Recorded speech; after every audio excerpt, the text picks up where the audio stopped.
My clever friend Warren Mendes has just come back from South Africa. You've done an amazing show over there. Lots of fun. Yeah, and you've also brought out a South African cookbook, which my first cookbook. And I absolutely love it, because I don't know that much about South African cooking, and you've taught me so much just from reading this beautiful book. And I think that's the thing is, like, South Africa might be a familiar country, but the flavours aren't known to everyone. But there is so much big flavour there, and so now I'm kind of shouting about that flavour in this book. And the dish that we're doing today is something that I saw in the book, and I wanted you to make it for me. And this is incredibly simple. This is something you'd have in a barbecue or a braai, as you'd say in South Africa. So the hero of the dish is your Boerewors, which is this spiral sausage. It means farmer's sausage, beef and pork, or just beef sausage, which usually we'll serve with Sheba, which is the sauce we'll get onto. Okay. Juz, can you please chop up those tomatoes? Yes. So Sheba is this onion and tomato kind of sauce or relish that you'll scatter over the Boerewors once you've barbecued it. I've been to South Africa twice, both times incredible.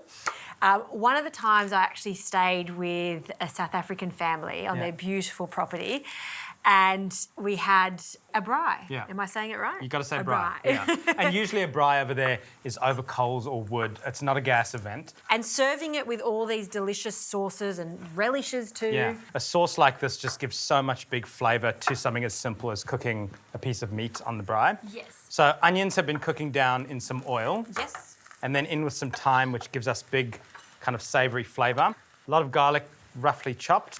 This Sheba is usually just, tomato and onion affair, but I'm going to spike it with a bit of chilli. Ooh, why not? Some fresh chilli, but the real hero is this dried chilli. And I brought this back from South Africa. On the side of the road, they sell these little bags. Yep. It's only a few, this is probably about 50 cents. And it's just a fiery, fiery hot chilli you get in South Africa. So we're going to be sparing with that. So I'll rip this open. Do you like it hot? Medium? Okay, so like a tiny bit of chilli. It's that hot, It's is it? pretty hot. And then the fresh chilli as well. So it's not a spice blend at all. It's pure chilli that's being dried and ground. That is pure flame. That is like, that is going to knock your head off. Amazing. And we're using fresh tomatoes, so Yep. fresh cherry tomatoes and canned cherry tomatoes. The combination of the two give different flavours. So the fresh ones kind of give sweetness. Those ones give intensity. So you put them together and it seems to really work. So I like that. mix all that garlic, chilli together. Okay, another layer of tomato, just in with some tomato paste. And that's going to give real intense flavour as well. And then Worcestershire, one of the hardest things in the world to pronounce. I know. Bit of sugar just to balance out the acidity of those tomatoes. And then Juz, those tomatoes, please. Tomatoes was? Freshies Yep. and these cooked ones. Here we go. Now, you could add regular salt, but I'm just going to add a little bit of the smoked salt, if you smell that. Oh my God.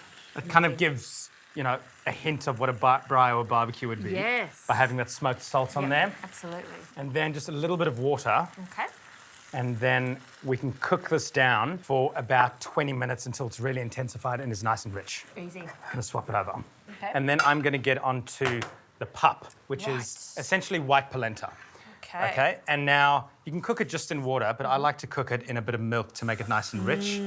So this is very much a staple over there. Yeah.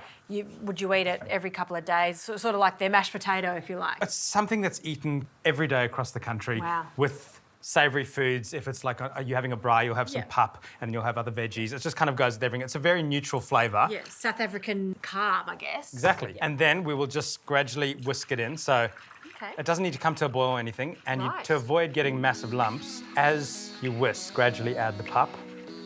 And then what we're going to do is we're going to cook this for about 30 minutes.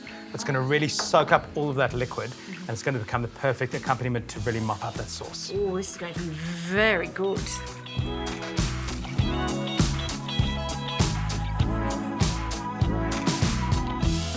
Okay, Juz, so pap is done keeping it nice and warm. Grill's getting hot.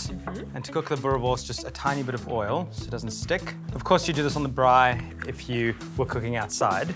And then we'll go straight on, and in no time, we'll have it nice and charred on both sides, and we can dish up. Sounds good.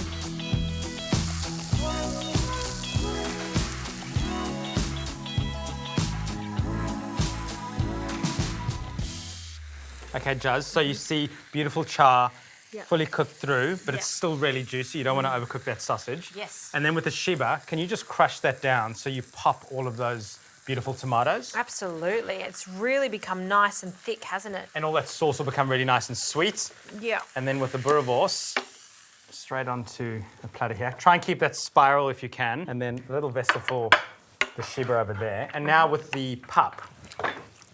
It's a little bit drier than, say, ordinary polenta. Right. So you can go really, really dry and then you can actually eat this with your hands. Ah, okay. And so it has a real base flavour. There's not a lot in there. So just a little bit of salt as well.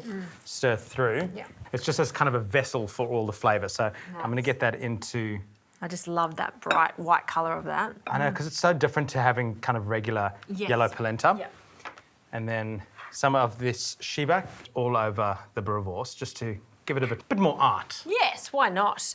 This is another thing people may not know about you, Warren, is you're now an author. Yeah. You've got your own TV show and you're an incredible food stylist. So all your food looks just amazing. It's like slash. He's part-time this, part-time What are that. you going to do next? A few coriander leaves, if you could just get those on there. And it's pretty simple ingredients. There's 3 pans going on, but it's all very simple. And a little lemon juice you requested. For sure. Just over the top. Drizzled from a height. From a height. Yeah, it has to be. More dramatic. I see.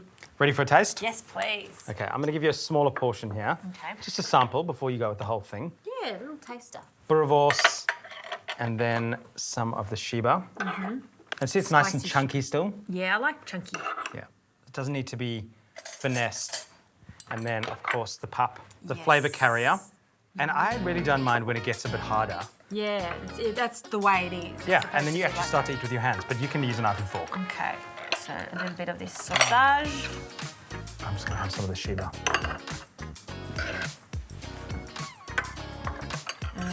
Sweet spice. There's chilli in there. Can you feel that? Yep. That's real chilli. Yeah. It's serious chili, but it's actually fantastic with the Pap. Yeah, it is. Because It kind of mellows it down. It does, and it's really fluffy and light. It's quite delicious. This is a South African's answer to bangers and mash. Yeah, but the spiral sausage is a lot more impressive. Okay. Has to be Boerewors. It's a bit fancier. Thanks, Waz.